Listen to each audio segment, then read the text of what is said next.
The Samsung Galaxy S24 Ultra embraces what it means to be Ultra, a phone that transcends the smartphone category. It offers more than any other phone and somehow manages to improve upon last year's Ultra in every way. The Galaxy S24 Ultra has better battery life, faster performance, and even better cameras, so you will also pay a bit more for the improvements. The new AI features are the only things that can slow this phone down, except for Samsung's aging and terrible software, which buries every exciting thing under layers upon layers of settings and menus. When you see the Ultra in action, it's worth the price, and some features are downright magical, but there's more room than ever for improvement at the top. I bought a Galaxy S23 Ultra last year, trading a Galaxy S21 Ultra for it, and I am sad to report that trade-in deals and discounts at launch are not as enticing as they were a year ago. If you are trading up from last year's model, expect to pay hundreds over your trade value. I would still say it's worth making the leap just this once. Older phones are going to be left out of the newest AI features more and more with every update. That means values could plummet the first time Samsung delivers bad news and drops the features built in on the Galaxy S22 Ultra or something even newer. Is this phone worth such a high price? If you are asking that question, you are viewing wrong review. You want the Galaxy S24 Plus, which is probably worth it. This is the Ultra, this is the extreme phone, the one that does what no other phone can do. You can't put a normal price tag on Ultra, it doesn't fit. The Galaxy S24 Ultra is indistinguishable from the Galaxy S23 Ultra, which doesn't mean there are no differences, but rather the changes are inconsequential. The speaker grills are different, the microphones moved a bit, but mostly the new phone looks like the old phone. That's too bad, because while Samsung's Ultra phone oozes a certain refinement, it isn't very interesting at a glance. A deeper inspection is rewarding. The black glass is layers upon layers of metallic paint, which gives the phone an eerie depth, especially in the ghostly natural grey titanium finish. The violet finish is my favorite, with a great contrast against the polished metal. Samsung pays great attention to detail when it comes to color, materials, and finish. Each color has a subtly hued frame that complements the new Gorilla Glass armor back. The titanium black is all black, while other color options age into warmer frame tones. Apple fans like to point out of the symmetry of their phone as a pinnacle of its design. Frankly, Samsung is more smart than symmetrical. I prefer having power and volume buttons on the same side. It means I don't fill my photo gallery with accidental screenshots every time I grab my phone. Like Apple, Samsung has opted for titanium on the frame this year, but it doesn't make as much difference as it does on my iPhone 15 Pro Max. The Pro Max managed to shed considerable weight this year versus last year, about half an ounce. The Galaxy Ultra, it's a single gram lighter at most. If you have never played with an Ultra, you really need to pick one up and pop the pen. Did you know the S Pen clicks? There is no reason for it. It could just pop out, spring-loaded, but instead the S Pen has a clicky top that is extremely satisfying. Oh, the S Pen is also motion sensing stylus with a Bluetooth camera remote button, but Samsung hasn't neglected the clicky top. Of course, the S Pen isn't just built for fun, it's one of the most surprisingly capable accessories ever. It is as precise as a professional drawing tool, not like a big, clumsy, rubber-tipped stylus that you can buy for an iPhone.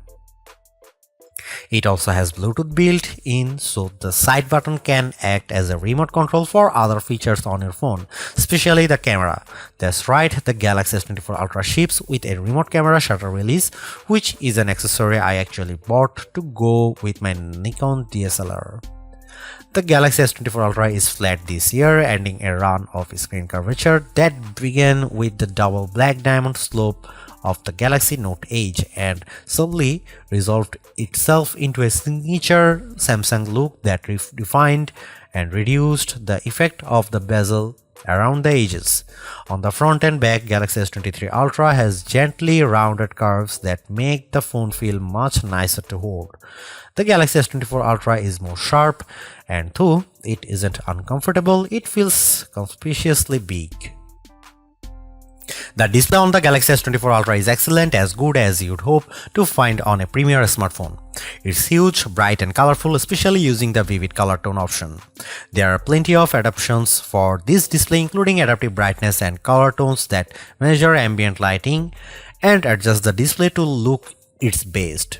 In bright outdoor light, the display can boost to a stunning 2600 nits, which isn't quite the brightest you can find, but you won't need any brighter. Even more interesting might be the extra dim option. The Galaxy S24 Ultra can maintain good color fidelity even down at 1 nit of brightness.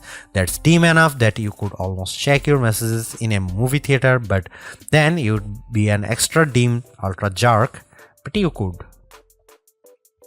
There is an always on display mode, but Samsung also still makes its unique S View cases, which provide a small window for time, weather and notifications peeping through a wallet cover case. It's a very cool case feature that Samsung never abandoned, even if we haven't checked them out for a while. Could the Galaxy S24 Ultra display be any better? Absolutely.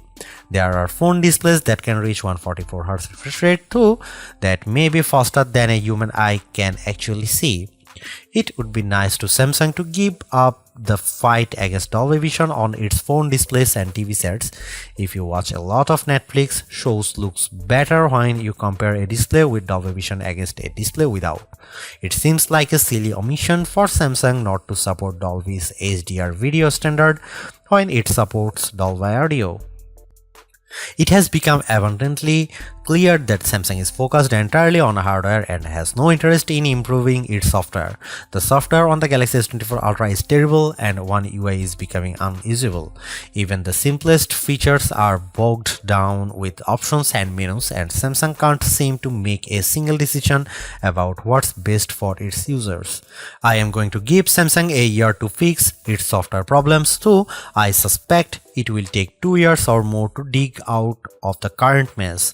Everything that was wrong with Samsung software has gotten worse, and the problems infect every new edition like a disease. The Galaxy S24 Ultra is loaded with features, but where do you find them? Where do you find the new AI translation tools or set up the AI feature that rewrites your text messages? Where do you turn an AI to edit photos or AI to summarize a web page? All in the same place, sadly. All of the new Samsung Galaxy AI features are buried in settings, and they are not at the surface. There are 22 different options in the settings menu. Option 16 of 22 is advanced features. Tap on this, you will find advanced intelligence, which isn't actually what AI standards for, is it? In any case, that's where Samsung has hidden all the cool new features for its flagship smartphone under the 16th setting option 3 layers down. I have talked to Samsung about this and they recognize that it's a problem. Features are hidden, everything gets buried in settings, as if that is a place we expect to find features as disparate as wireless power sharing, parental controls for children, and always-on display widgets.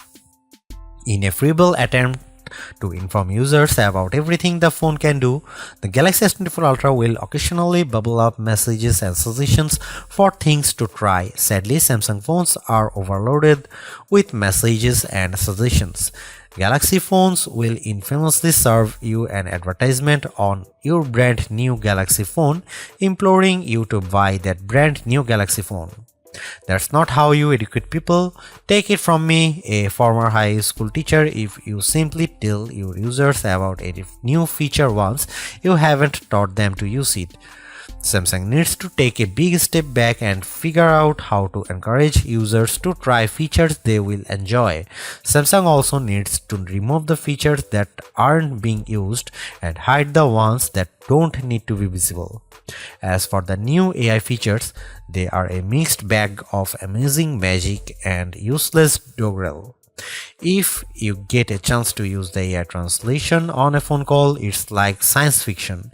It feels like you have stuck a babblefish into your ear and you are living in a fantasy future.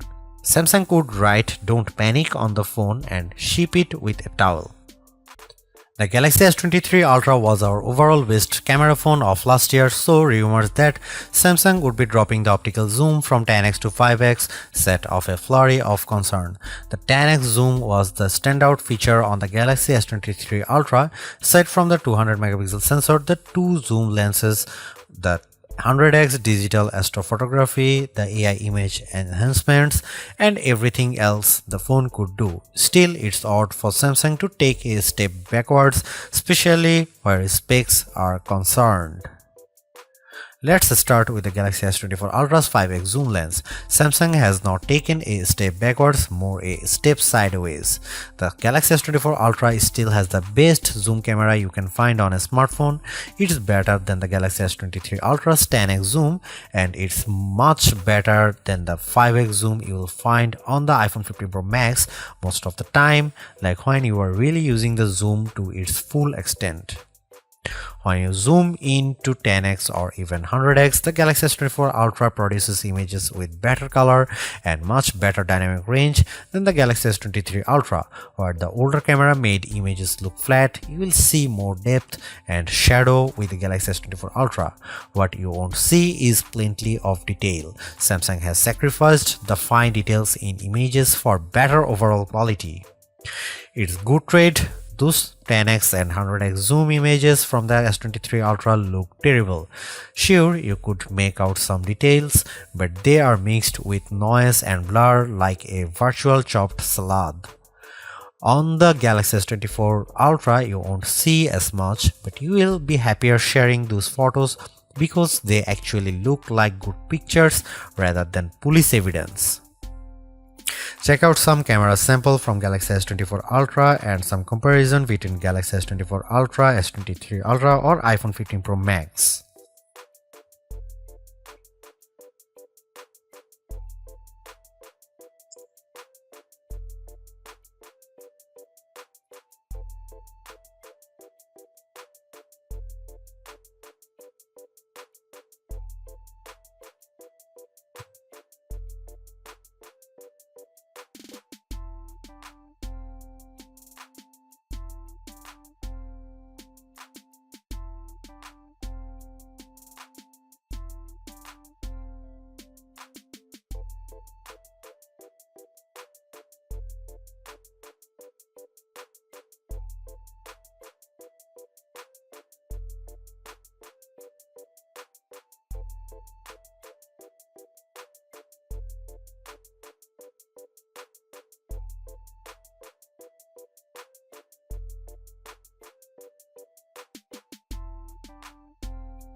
Ever since Apple started making its own Bionic chipset for the iPhone, we haven't seen an Android phone that could beat Apple's best iPhone in raw performance.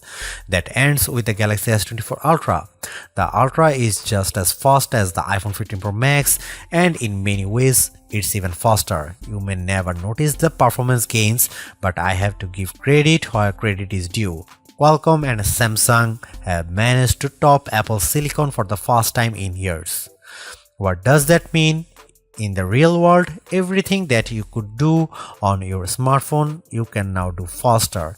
If you play games like Call of Duty Mobile or Genshin Impact, you can play at the highest settings and experience fluid frame rates and stutter-free gaming.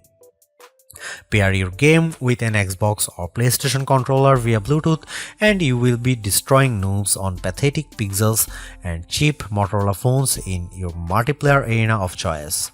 Seriously, having a phone that responds so quickly to your commands and movements is a huge win for multiplayer games. Is the Galaxy S24 Ultra a gaming phone? Then you'd better believe it. I tested the Galaxy S24 Ultra against the Asus ROG Phone 8 Pro, a phone that is truly made for gaming. The Galaxy S24 Ultra had no problem beating the ROG Phone 8 in every metric, even producing a higher frame rates on the newest games. If gaming is not your thing, you can still feel the performance benefits. I edit photos in Adobe Lightroom and on my Galaxy S24 Ultra I can move the adjustment sliders freely and watch my photo change in real time. In side-by-side tests using the new Adobe Intelligent Masking features, the Galaxy S24 Ultra was able to find and select my foreground subject in seconds faster than my older Galaxy S23 Ultra. The only features that cause a delay on the Galaxy S24 Ultra are the new AI features, and that's ironic. For the first time in years, Samsung's commands a lead over its rival Apple, but it loaded the Galaxy S24 Ultra with AI features that Apple has skipped so far. Instead of feeling like everything moves faster on my Galaxy, I have to wait while the AI composes new text messages or makes edits in the photo gallery. Those features aren't worth the wait if there was no waiting. If writing suggestions appeared in real time the way Adobe Lightroom changes my photos, I'd be amazed by the AI tools and I'd use them more often. Instead, every time I see the AI starts logo appear, I see a stop sign. You won't find a phone with longer battery life than the Galaxy S24 Ultra. In our lab testing, which involves continuously browsing the web on 5G until the battery runs out, the Galaxy S24 Ultra in its default adaptive display mode lasted a huge 16 hours and 45 minutes. That beats the impressive 14 hours and 2 minutes the iPhone 15 Pro Max managed in our testing. It also outlasts the Galaxy S23 Ultra by more than 2 hours, as beats many other Android phones too. You'd have to buy a hardcore gaming phone with a massive battery inside like the Red Magic 9 Pro with its 6500 mAh cell to get any more battery life from your phone. Samsung didn't increase the size of the battery over last year's Ultra, it just improved power management on the Galaxy S24 Ultra so it saves more juice. The adaptive screen settings can be aggressive, but you can turn them off if you need a bright display all time. You can also adjust settings like screen resolution and processor performance to save more power. There are even more extreme options. Samsung used to have an ultra power saving mode, but now that's just another setting under the power saving features, letting you limit the apps available, turn off edge panels, dim the display, and generally shut down everything you don't need to conserve every watt. There should be a more intelligent power management option that reads your habits and adapts the power saving to the way you use the Galaxy S24 Ultra. Oh wait, there is a such mode and it's called adaptive power saving, but you will never find it. Adaptive power saving is buried under the settings menu, then under device care. Then you have to tap the battery graph, which is a button that doesn't actually look like a button, but trust me, it's a button. Then tap power saving, which also looks like plain text and not a button. Again, it's a button. Hooray! You are almost there. Just find the three little dots in the upper right corner, which is Samsung way to hide even more menus, and then you will finally be able to open the adaptive power saving settings. Why Samsung? Why? Why does it have to be this way? Why can't my Galaxy S24 Ultra come with adaptive power saving turned on by default? If this feature is so useful, why is it hidden beneath 5 layers of menus? Beneath buttons that don't look like buttons and sub-menus that are just cryptic dots. Enough is enough. Fix the software or this is my last Galaxy Ultra. The Galaxy S24 Ultra charges at 45 watt, which is a respectable charging speed, fast enough to get you well past 50% if you only have a half an hour to charge your phone. In 15 minutes, my Galaxy S24 Ultra was just under 40% charged, and it took around 45 minutes to charge the phone completely. That's even faster than Samsung promises.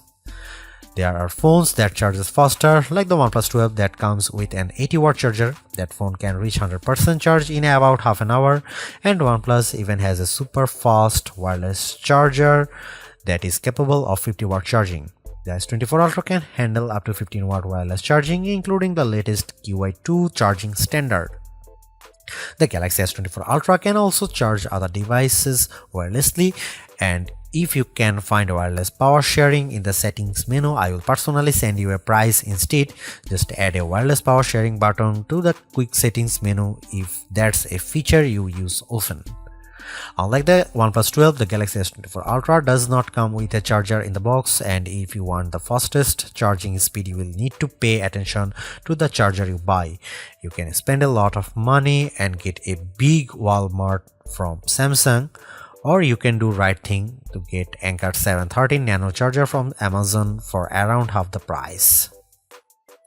A refreshed design does not make a true upgrade. New features, new technology, and lifestyle enhancing alternations do.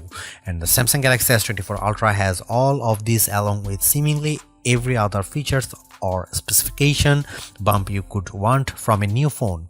Not only is it worth buying if you don't already own a Galaxy Ultra phone, I'd even say it's worth buying if you have a Galaxy S23 Ultra. It's really that good. Obviously, you don't need to upgrade your Galaxy S23 Ultra, but it's heartening to discover Samsung hasn't just sent out a vogue refresh of its most expensive non-folding phone this year, which is really what it did with the Galaxy Z Fold 5 over the Galaxy Z Fold 4. The Galaxy AI stuff is being pushed hard, and while some of it is worth your time, it's not a reason to choose the Galaxy S24 Ultra on its own. It's a combination of all its parts, from the amazing battery life to the genuinely improved camera, that makes it a must-buy. Although I say it's even worth an upgrade from the year-old Galaxy S23 Ultra, I do think you should mostly go into the Galaxy S24 Ultra with the intention of keeping it for years. Quite apart from Samsung's efforts to use more recycled materials, the software update commitment, the sheer ability of the device, and the price bump all shout, keep me in all. Honestly, I don't think you will tire of the Galaxy S24 Ultra or reach its full potential anytime soon. Buy it and keep hold of it, as you simply can't do much better. Thanks for watching. See you in the next one.